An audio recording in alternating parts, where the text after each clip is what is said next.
This is Cosmic News. Welcome along, my friends, to another edition of Cosmic News. Coming up in this week's broadcast, another whistleblower has come forward claiming he spent 17 years on planet Mars on a secret military base protecting space colonies. Plus, a warning goes out that Planet X Nibiru is closing in on Earth, and startling explanation of global events as Nibiru is set to fly by Earth with the Anunnaki activating ancient stargates. Okay, into this week's news. This first report originates from beforeitsnews.com and Exo News. Title: Whistleblower claims he spent 17 years on Mars at a secret military base protecting civilian space colonies, secret space station on Mars. A new whistleblower has come forward to claim that he spent 17 years on Mars serving at a secret military base whose main mission was to protect 5 civilian space colonies, secret space station on Mars. Captain K said that the Mars Defense Force recruits personnel from different military services. He claims that he was recruited from a covert branch of the US Marine Corps called Special Section. Captain K is currently seeking documents to verify his incredible experiences, and for now offers his testimony as evidence of a breakaway human civilization based on Mars. His testimony is consistent with the claims of other whistleblowers who have previously come forward to reveal secret events on Mars. Captain K's testimony reveals that the main human colony on Mars is called Ares Prime, which is located inside a crater.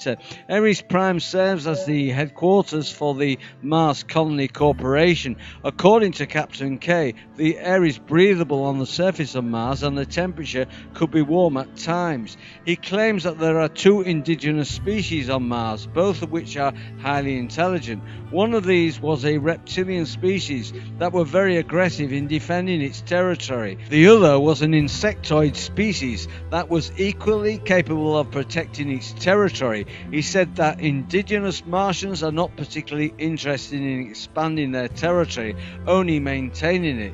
Captain K said that as long as the Mars Defense Force and Mars Colony Corporation did not encroach on the territory of the indigenous Martians, there would be stable relations. After serving 17 years of a 20-year tour of duty, events changed dramatically when virtually all combat personnel from the Mars Defense Force were asked to retrieve an extraterrestrial artifact from a cave sacred to the indigenous reptilians. Captain K described how over 1,000 men and women were killed in a subsequent battle, and only 28 of his colleagues, including himself, survived. This following report originates from bibliotechappliedis.net, and this report is as important today as it was when it was written a few years ago. I believe the timelines for Nibiru's return of 2003 and 2012 were deliberately misleading timelines and disinformation put out by the controlling elite. But be warned, we are approaching the real timeline for this coming event. Titled, Is There a Disturbing Hidden Agenda in Global Events? By Len Caston from Atlantis Rising, number 41. An Australian researcher offers a startling explanation for world events. Imagine this scenario. The US government obtains intelligence that hidden somewhere in central Iraq is an actual stargate placed there by the Anunnaki gods of ancient Sumeria. This is a device that employs time travel technology and permits individuals and equipment to pass into another dimension outside of the space-time continuum. Once there, it is possible to travel across the galaxy or into another galaxy instantaneously and then pop back into space-time on another planet. Consider further that the government also learned that Nibiru, the 12th planet, is due to make its return passage through our solar system on its 3,600-year orbit. In this scenario, when Nibiru is closest to Earth, the Anunnaki, the ancient huge humanoid gods of Sumeria who built the Stargate, would, it seems likely, take the opportunity to travel to Earth through that same Stargate and will set up their encampment in Iraq by default. This will have the effect of propping up the current regime. US government leaders know that such an eventuality must be prevented at all costs, so they decide that with the help of extraterrestrial allies, they must invade Iraq and close the Stargate. The Russians, Germans and French, however, having been intimately involved in Iraq's archaeology, know what they're up to and prefer that the Stargate remains open, thus preventing American domination of the world. With time running out, President Bush invades Iraq.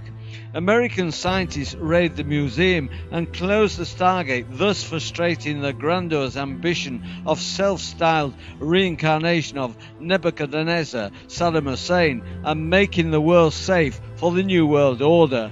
Is this the sequel to the movie Stargate? Is it a new episode of the TV series? Is it a new Star Trek movie? No, it is none of these. According to Dr. Michael Seller, it is probably exactly what actually happened.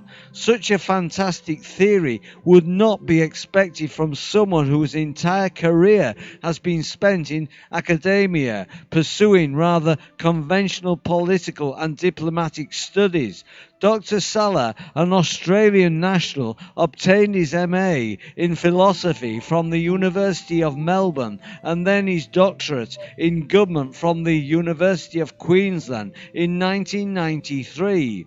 After spending 2 years as an associate at the Centre for Middle Eastern and Central Asia Studies in Australia, he joined the faculty of the Department of Political Science at Australian National University in Canberra as a lecturer.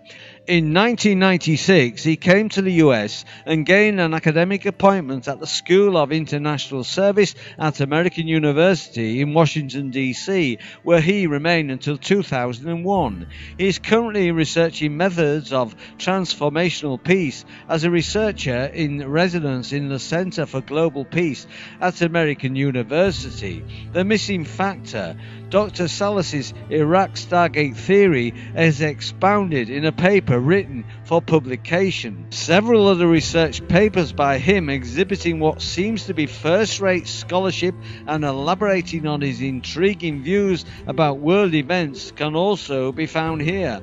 Salah is among those who think that the extraterrestrial presence should be a major factor in all political decisions and actions. Like the proverbial elephant in the room, the alien factor, he believes, is just too big to be ignored, and therefore it seems highly unlikely to him that it is being ignored. But what goes on in clandestine meetings is not public policy, so Dr. Salah brings the subject out into the daylight by reviving the previously obscure concepts of exopolitics, dusting it off and giving it new life and meaning. The exo prefix has become established as a reference to aliens, e.g. exobiology refers to the study of alien physiology and biochemistry. Dr. Salah formulates his exopolitical theory when in his work in international conflict resolutions he became convinced that there was a missing piece, some external agency was not accounted for. When he factors in the ET influence, it all came together. In a 10,000-word research paper titled The Need for Exopolitics, Implications of Extraterrestrial Conspiracy Theory for Policymakers and Global Peace, Dr. Salah says the exopolitics can be defined as the policy debate over the choices of governments and populations need to make in formulating and implementing legislative and policy responses to the presence of ETs in human affairs. He claims that exopolitics is actually already already being practiced in secrecy by the major world governments. In this paper, though, Dr. Salas gives good examples of how public exopolitics should be conducted, as our government should be doing. He reviews all the sources of evidence of the ET presence to date, and then uses this reported information to try to comprehend the nature of alien intentions. He does this by identifying 4 possible perspectives and evaluating the strength of the evidence for each category.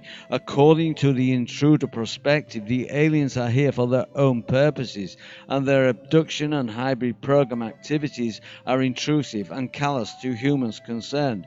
Although they pose no direct military threat, this attitude would tend to justify defense concerns and the development of weapons with which to confront them. Taking the manipulative perspective, a case can be built that the aliens have been manipulating humans covertly since we first appeared here. There is evidence that this has been conducted through their human proxies via secret societies and support of a human-controlling elite class. From the helper perspective, it appears that the aliens are here to help us to grow in consciousness and solve our problems. Much evidence supports the view that the ETs play an important role in encouraging humanity to achieve peaceful resolutions of international conflict and in preventing nuclear proliferation and the use of other destructive weapons. And finally, there is the Watcher perspective. According to this view, the aliens are agents of a larger galactic organization and are here to observe a great experiment that may help other planetary societies if we resolve it correctly. These aliens are all powerful, and although non-interventionists are ready to step in if absolutely necessary. Of these 4 possibilities, he claims that the strongest evidence supports the intruder and helper perspective, and therefore government policy should actively address both of these. Dr. Sala makes 5 recommendations. First, we must create the field of exopolitics so that schools and colleges may prepare diplomats for dealing with extraterrestrial presence and also the ETs themselves. This would require highly specialized training. Second, and perhaps most important, he argues for the pressing need for immediate disclosure so that exopolitical leaders can bring the best academic minds all over the world into the problem-solving matrix rather than just those now secretly employed by the government. He says this would lead to a more representative decision-making process in contrast to what the evidence suggests is a restricted decision-making process on the ET presence run by a small number of government officials appointed in a manner which raises serious concerns over their accountability, constitutional status and lack of congressional oversight. It may be true that the military-industrial complex has effective ways of identifying and utilizing brilliant and talented individuals, as in A Beautiful Mind, and furthermore, Dr. Sala claims that they have brain enhancement technology which can raise an IQ by as much as 50 points. But there are obvious disadvantages to operating in a climate of secrecy, fear and intimidation, and we are all being shortchanged by this policy.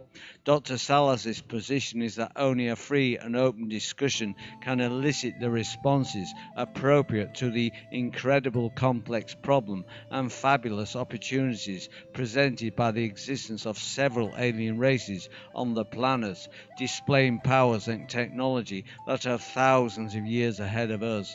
He believes that waiting for official disclosure will cause us to lose valuable initiatives and opportunities for change and could actually be disastrous. Third, the government must reveal exactly what weaponry and defense measures they have developed for dealing with the alien menace. The military should not be permitted to expand considerable national resources in this effort without congressional and public oversight. Fourth, the government should reveal whatever new technologies they have developed by reverse engineering alien craft and the discovery of new energy sources based on extraterrestrial information. It is strongly suspected that we already have anti-gravity spaceships capable of interstellar flight. time and or interdimensional travel capabilities, free energy devices that would free us from fossil fuel dependency, and other advances that could eradicate sickness and poverty all over the globe. Clearly, it is presumptuous and immoral for a small group of individuals to keep these things under wraps while there is so much misery on the planet. And finally, there must be a concerted effort to develop effective congressional and public oversight of these clandestine activities. As Salas sees it, most observers around the world were upset when the US, as some see it, created its own case for the invasion of Iraq and went ahead without obtaining what they believe was an adequate world consensus, moreover with active opposition from some of our traditional allies. Citing evidence for hidden weapons of mass destruction as a casus belli and rejecting the failure of UN inspectors to have found such weapons, the US-led coalition quickly overran the Iraqi defences. To Salas, it seems the operation must be aimed at beating some sort of an urgent deadline. If this was all about oil, why the urgency?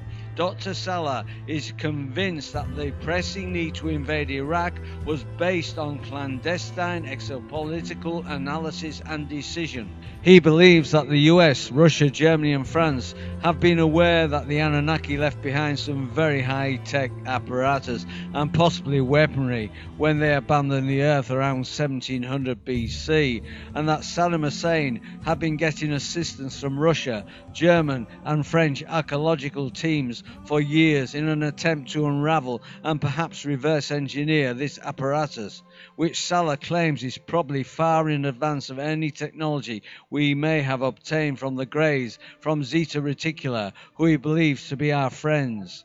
If a European-Iraqi alliance were able to back-engineer this technology and or strike up an alliance with the Anunnaki when they return, Salah thinks then whatever military advantage the US has had with its technology, even including anti-gravity craft, would probably disappear and we would quickly become a second-rate power. Basically, Salah is claiming that all political decisions are now exopolitical decisions, which must be hidden from the public to prevent the possibility of overthrowing the secret ruling elite. Salah believes that a covert, intense struggle is being played out behind the scenes against the backdrop of the ET presence. Earthly political powers are maneuvering for alliances with superior ET races to gain world domination. The Stargate as Uruk. Salah's opinion that the technology buried beneath the desert sands of Iraq is an actual Stargate has been heavily influenced by the writings of William Henry. Zecharia Sitchin never entertained the notion that the Anunnaki could have set foot on Earth through an interdimensional portal, although he came very close to that idea in Stairway to Heaven. A primitive version of that concept has been floating around the sci-fi world since the advent of Star Trek in the 60s. Captain Kirk and friends could be beamed down to any planet by dematerialization and rematerialization process. Sitchin believes that the Sumerian tablets showed the existence of space ports at various places in the Middle East, from where the Anunnaki travel back and forth to Nibiru in rocket ships. He wrote that some of the tablets indicated the probable utilization of orbiting crafts as well. But William Henry, with whom Atlantis Rising readers are very familiar, in his recent research paper titled Saddam Hussein, The Stairway to Heaven and the Return of Planet X, makes a compelling case for the existence of such a Stargate in Iraq. This paper in turn uses material extracts from his book Ark of the Christos, the mythology, symbolism and prophecy of the return of Planet X and the Age of Terror. William Henry's essay is of course speculative. He nevertheless takes on an authoritative tone and makes copious references to ancient mythological texts as well as Zecharia Sitchin's works. The following statement summarizes his argument and is probably one that Dr. Salas was influenced by. The return of this planet centers on the recovery of a technology once housed at Solomon's Temple that is used to open a gateway linking Earth with far-off regions of space. Recent military and political activity suggests that the world powers are jockeying for position as if the return of Planet X is imminent. The stakes are high. This planet is at the center of a biblical prophecy known as the Day of the Lord. An illustration in his article shows a picture of an ancient Sumerian tablet in which the god Anu, the ruler of Planet X, appears to be going through a gate flanked by two people holding posts or pillars with globes on top. Henry calls these poles splendid shining posts and claims that they represent the Stargate in a simplified form. Another Sumerian tablet illustrated in the article shows Gilgamesh going through a similar gate. Gilgamesh was the hero of the ancient Sumerian epic poem, the Song of Gilgamesh, written about 2900 BC. He was the king of Uruk, a city in southern Mesopotamia. He sought immortality by searching for the stairway to heaven and the abode of the gods. Ultimately, he ascended a ladder and went through a gate and entered a new world where he met long dead Upper-Napishtim, Noah, and questioned him about the gods. Dr. Salas believes the Stargate will be found at Uruk, where German archaeologists have been digging for many years at the invitation of Saddam Hussein and have unearthed an ancient city. He thinks that the Stargate may have already been unearthed, but cannot be used because it probably takes about 5 years of consciousness expansion training before someone can walk through the gate. To view the full transcript, go to my website endtimes23.com, where I've posted a link. You can find the live link to my website near the end of this video. And finally, June the 8th 2014, a warning has been issued by Marshall Masters of Yowsa.com that Nibiru is nearing, as monitoring of the Nibiru system from surveillance cameras in Costa Rica since 2010 give complete proof Nibiru is increasing in size as it closes in on Earth. To view Marshall Masters' warning video titled Planet X 101 Proof of Nibiru, go to my website endtimes23.com, where I've posted the link. You can find the live link to my website near the end of this video. Okay, my friends, you're all invited to join this channel by subscribing to End Times 23, which is a totally free subscription service. You're also invited to add me as a friend on Facebook and follow me on Twitter. If you'd like to drop me a line on my blog, by all means do so, or if you'd like to join one of my circles in Google+, the links are under this video. All this week's news links can be found on my website, endtimes23.com. There's a live link near the end of this video. Well, that's your lot for this week, my friends. I do hope you've enjoyed the show. I'll be back with you in a week's time with another edition of Informer News. So until then, this is your Informer signing off, friends. I'll see you on the flip side.